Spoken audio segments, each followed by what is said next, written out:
Annette, and I play the biker chick in Warrior Showdown 2.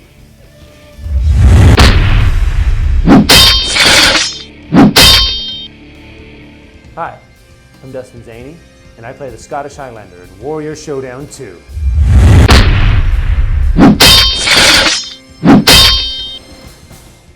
This is a typical David versus Goliath story.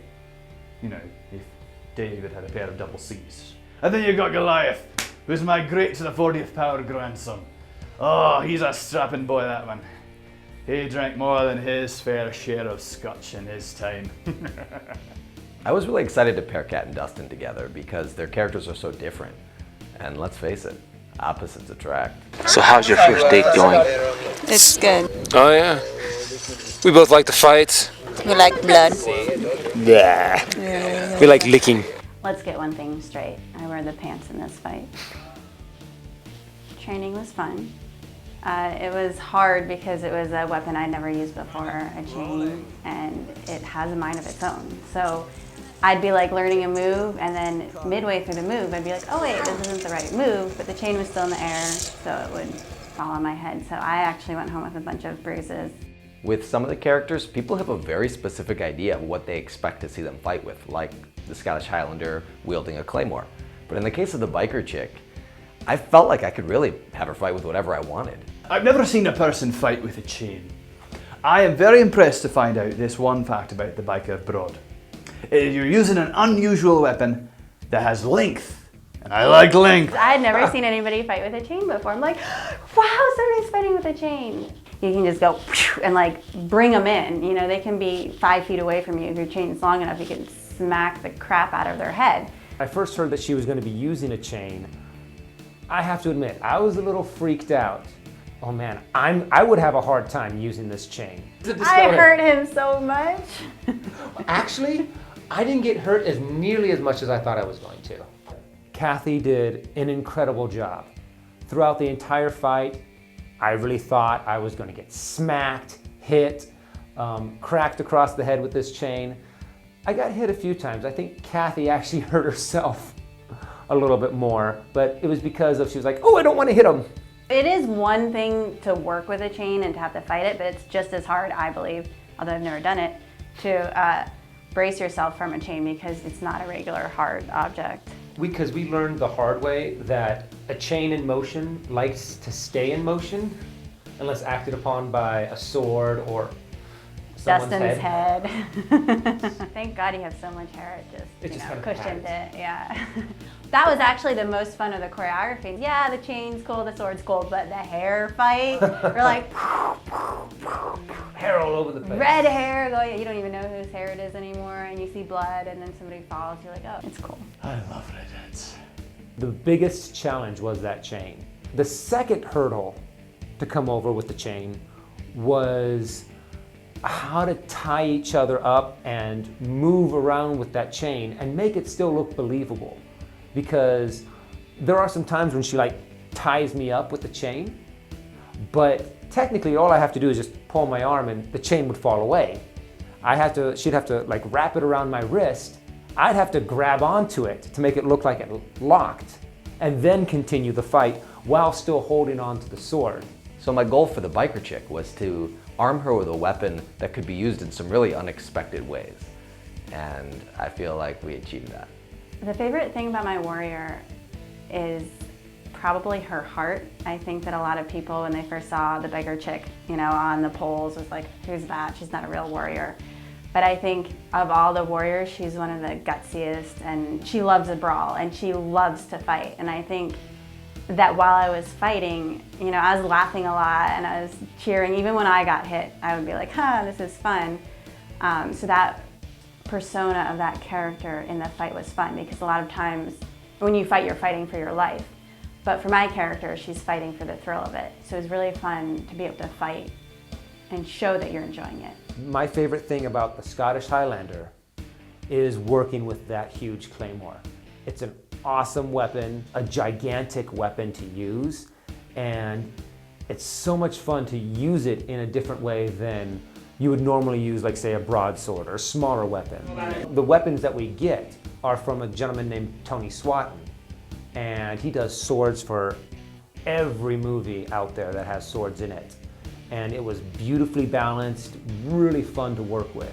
Fantastic. And cut? I didn't really sustain that many injuries. I think Kat got the most of them.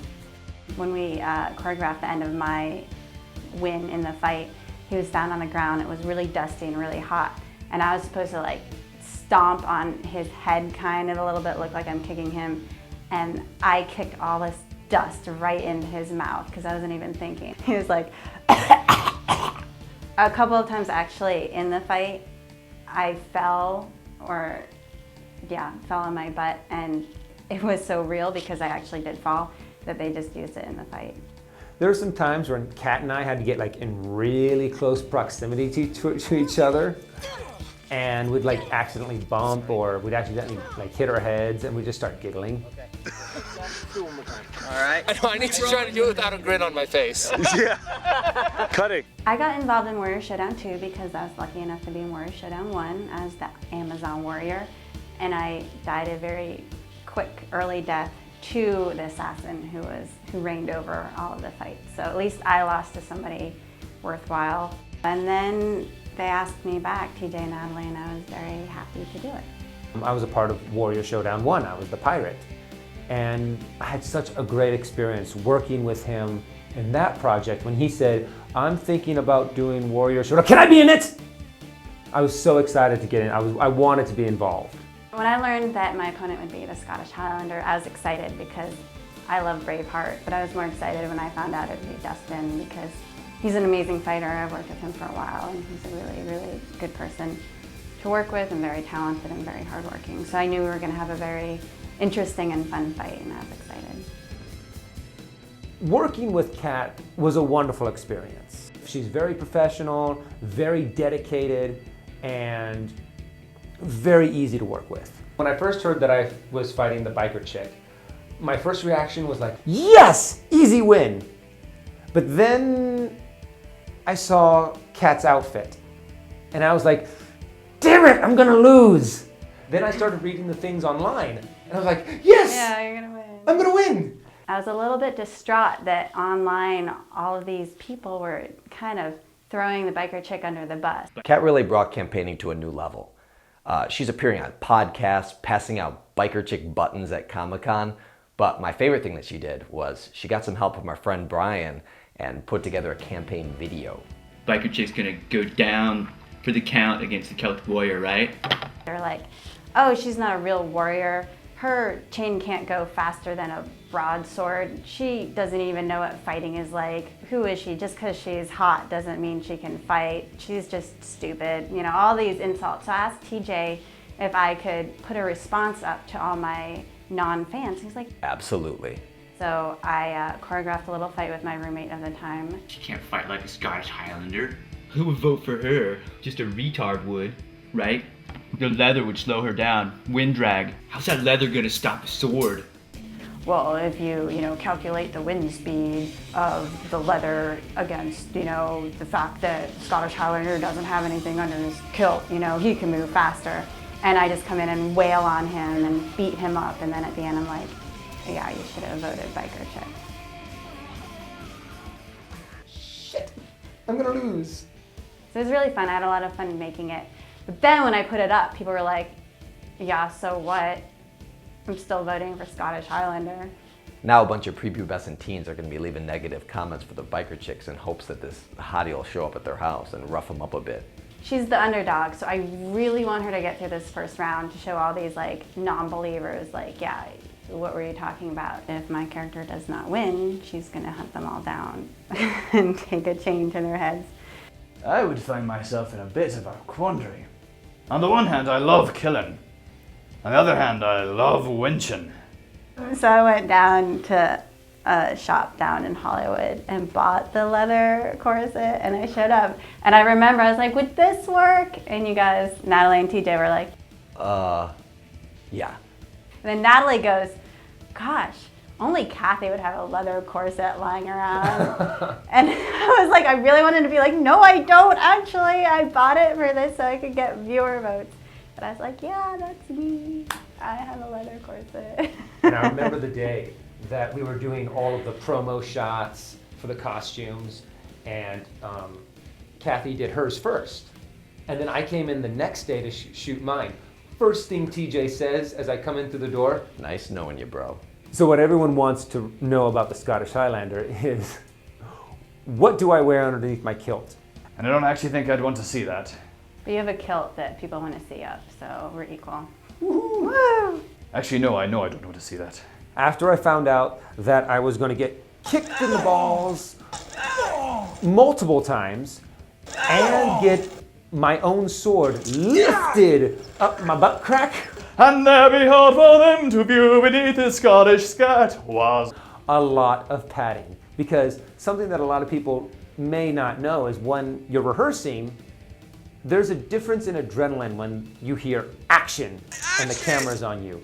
And you lift a little bit more and you kick a little bit harder than what you originally practiced in. So yes, I wore padding underneath my kilt. It was very fun preparing to be the biker chick because, like I said, it's the exact opposite of me. So emotionally, I was able to just think of all the people that's ever screwed me over and think about what I'd like to do to them. And physically, because I realized I would be in a very tight bodice and pants that don't cover everything.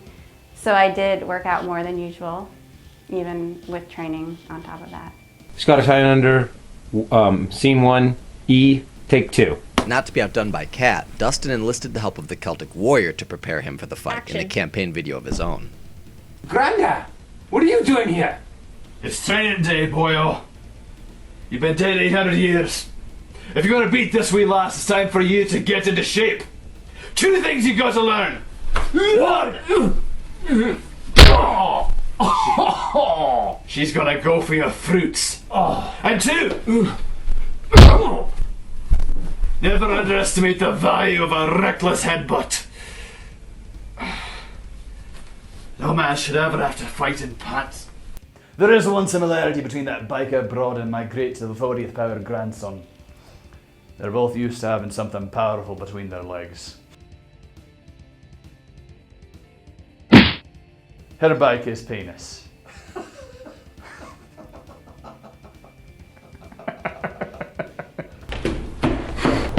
The character that we portrayed on as the Scottish Highlander wasn't really a fighter by choice. He became a fighter because he felt passionate about defending his loved ones, his friends, his country. And that's very much the way I am. Being more passionate about your loved ones and your life and the life that you're going to create is something that I share very closely with the Scottish Highlander. The warrior, the biker chick, the one thing I really like about her is she is always ready to fight. Like if somebody sneezes, she's like, what's your problem? And she'll knock him out. Whereas me, like somebody can steal $5,000 from me and I'm like, okay, enjoy my money. So I'm so like opposite the warrior that I wish I could be her. Like I wish I could like be a superhero where I'm like somebody messes with me and I put on the biker chick outfit and like take matters into my own hands. I'm gonna shove your face in my breast and kill you. That's awesome. Yeah! That might have been my, whose idea was that? TJ and I were talking about it because TJ was really cool with like having our input on the fights and the choreography. It's funny that while we were talking, I actually came up with that idea, that a girl thought of that. Oh, that could have been his idea. Kat is always trying to let other people take credit for her great ideas. It's like, hey, Kathy, I have a good idea to die. Why don't I shove my face in your breast? Oh yeah, I was like, a knife should pop up and she's jabs her. But for the record, it was my idea. Happiest death ever. You expect a woman to cheat. It happens. In this case, the woman cheats with secret weapons hidden in her cleavage. So my best bet to him is, laddie, Super good. keep her at bay. Your sword's 4 foot long for a reason. The biggest difference between rehearsals and shoot day was in the rehearsals I had a plastic chain. And on the shoot day, some of the chains were real. So I had to be a lot more cautious and aware, even though I wasn't all the time. I'm sorry, Dustin. And I think just the time, the tempo, we rehearsed a lot. So every beat was like solid and we knew exactly where we were gonna be. So because we rehearsed so much, shoot day was almost the same, but there was still this like feeling inside that you just had to get through it. You couldn't hurt anybody, and you had to do it in an hour, no messing up. There were actually a lot of differences between shoot days and the rehearsals that we had. So we thought we were going to have trees, we thought we were going to have a little bit more stable ground. Then we moved to the location that we did shoot in, and it was sand, it was dust, it was more like a desert. So we had some choreography that when Kat's on my back, I'm supposed to run her into a tree. And we're going, there's no trees around here. And then I was like, can I flip her? I don't know if it was your idea or my idea. Probably your idea. See what I mean? But I was like, oh, I got an idea. I should lift her up and then run her into a wall and then flip her. Action!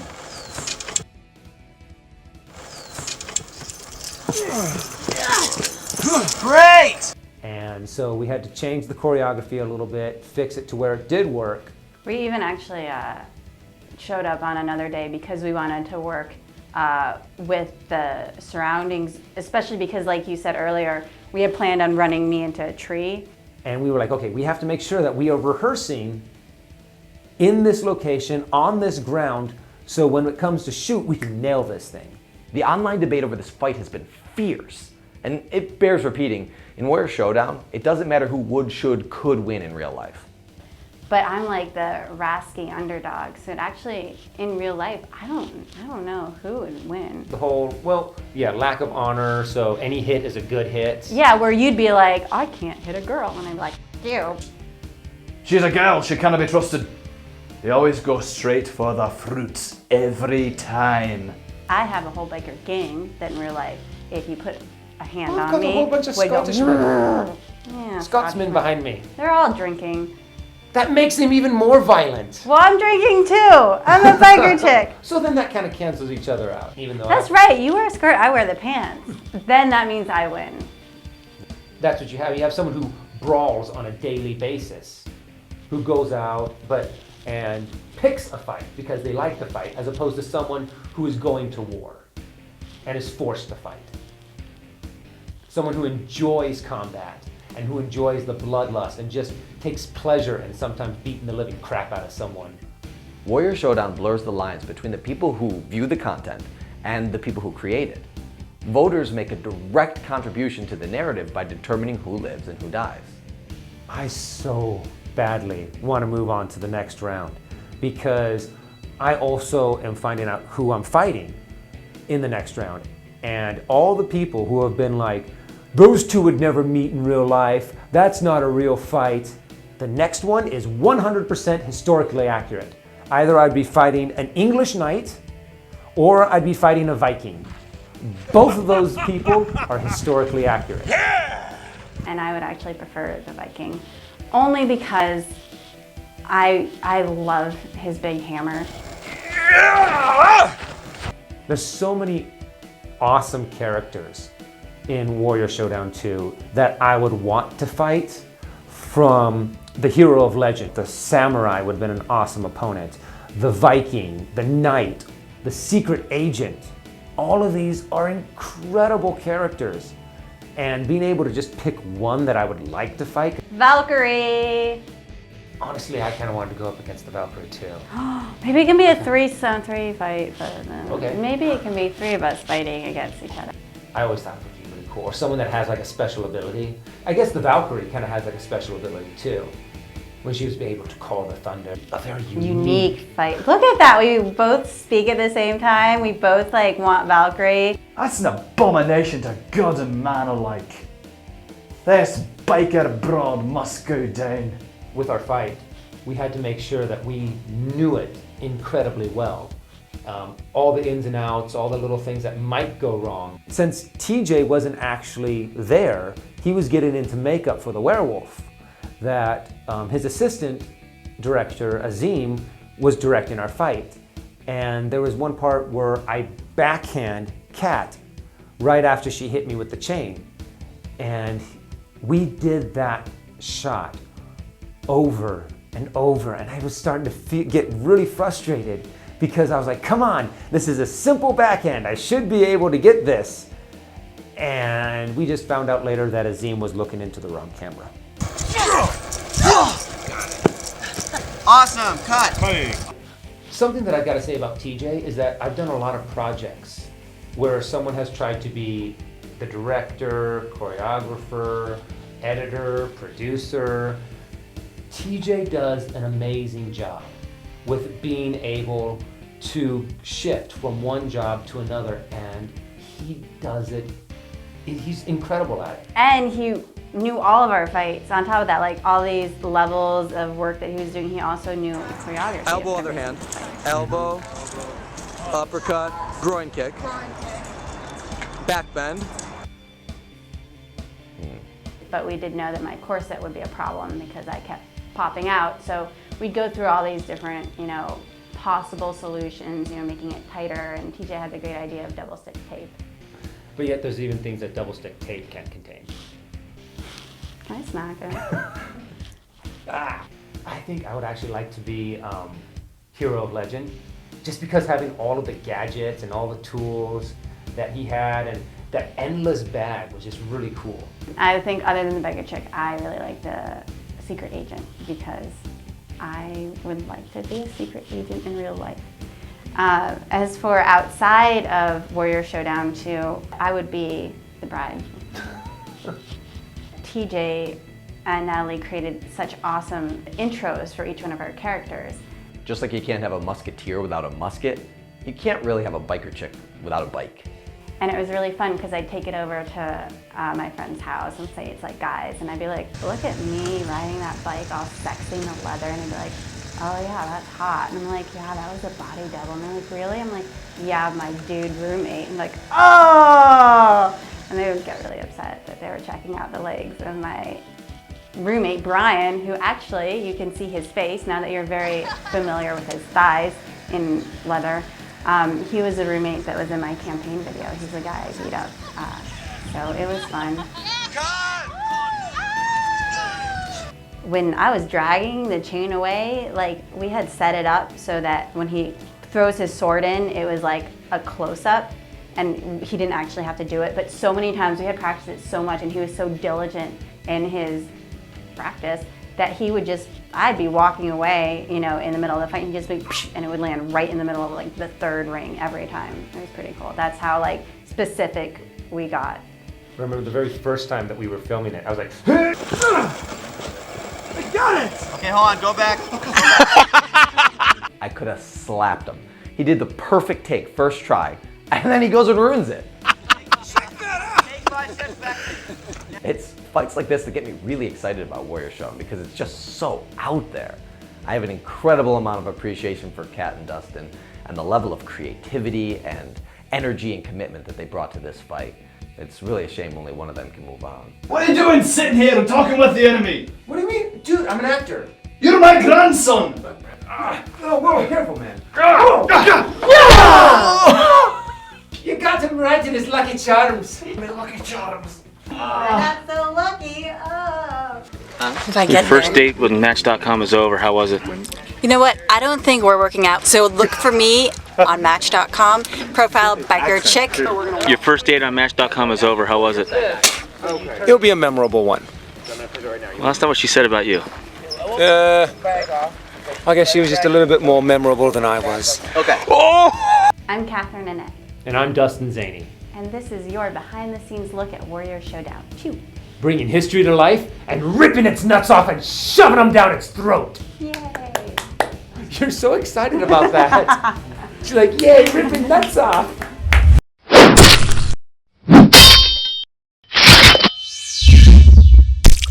I'd put a slight slur in my speech.